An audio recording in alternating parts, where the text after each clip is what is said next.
Hello, this is Samuelo Abniki. This is my Art History 2 final, and for my theme, I've decided to do the themes of sin and temptation in Northern Renaissance art.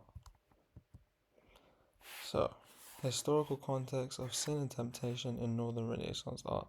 The themes of sin and temptation were central to the moral and religious framework of Northern Renaissance art. The period saw artists engaging with Christian doctrine to explore humanity's spiritual struggles and moral choices.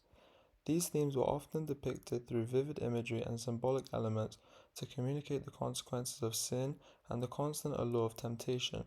Northern Renaissance art was deeply influenced by the theological climate of the time, including the teachings of the Catholic Church and the beginnings of the Protestant Reformation.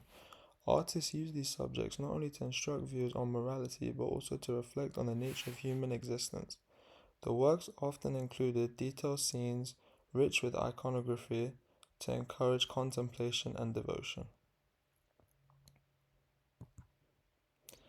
The piece that I'll be analyzing today to represent the themes of sins and temptation in Northern Renaissance art is Hieronymus Bosch's The Garden of Earthly Delights, constructed between 1490 to 1510 with a median of oil on oak panel, and it is located in the Museo del Prado in Madrid.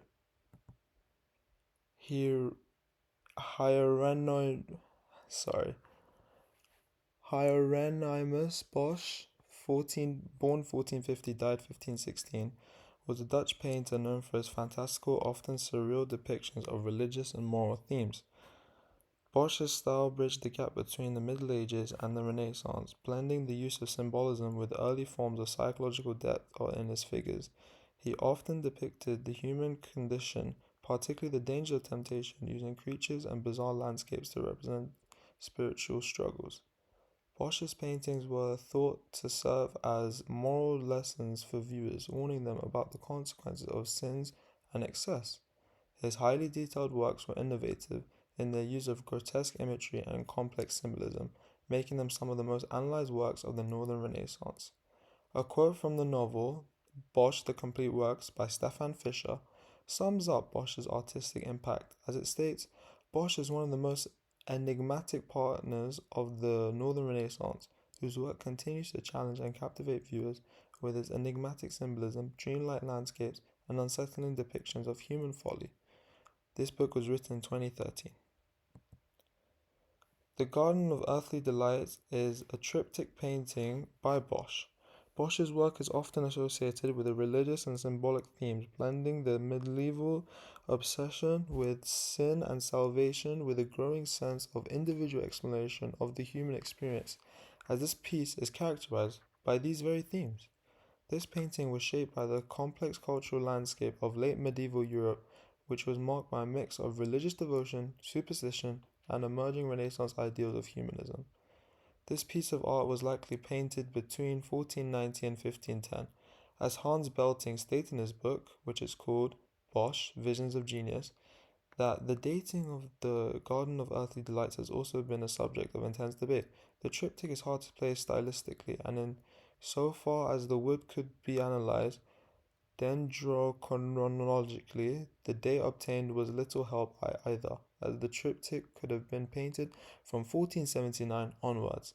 This novel was written in 2015. The uncertainty to the intrigue of Bosch's work, as its style doesn't really fit into the artistic movements of the time. Some scholars believe the triptych was painted during the late 15th century, just before the height of the Renaissance, while others suggested it could have been earlier, it could have been later, such as the early 16th century.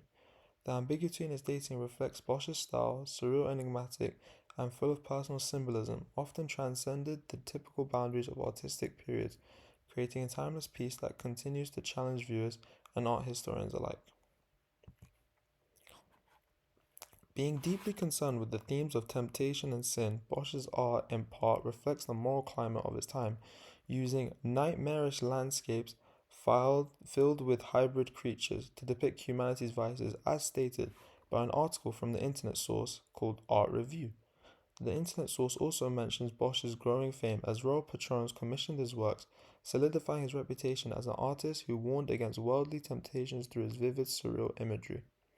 The depiction of sin and temptation in the Garden of Earthly Delights is further emphasized through Bosch's use of symbolic imagery.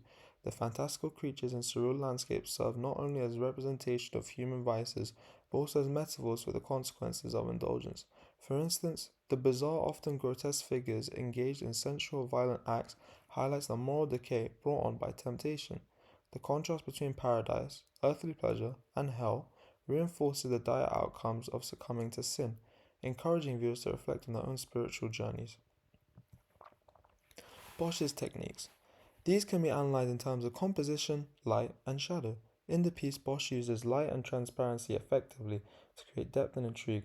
For instance, light sources are often not directly clear, suggesting an ethereal quality.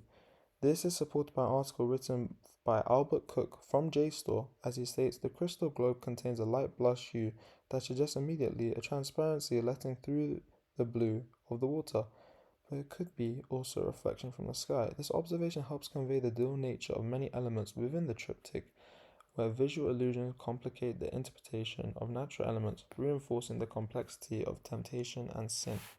Furthermore, shadows are used subtly to give depth, yet certain figures are illuminated in a way that makes them appear almost otherworldly. Bosch's use of composition is intricate, with figures and landscapes interacting dynamically, guiding the viewer's eye across the panels and enhancing triptych's narrative tension between heaven, earth, and hell. The quote from Smart History states that the cheerful palette, calm symmetrical composition, and careful linear forms all belie the troubling nature of the details throughout the image. This highlights the contrast in Bosch's The Garden of Earthly Delights. While the bright colors and harmonious composition might initially seem welcoming, the strange creatures and sinful activities hidden within the painting create an unsettling tension. This technique reflects Bosch's ability to use visually pleasing formal elements to mask darker moral messages about sin and temptation. It underscores the idea that appearances can be deceiving, and the pursuit of earthly pleasures may lead to chaos and moral downfall. The public reception of the Garden of Earthly has been notably positive, as evidenced by a number of reproductions that were requested by affluent patrons. This suggests that Bosch's work resonates strongly with his audience, captivating them with its vivid, complex depictions of sin and temptation.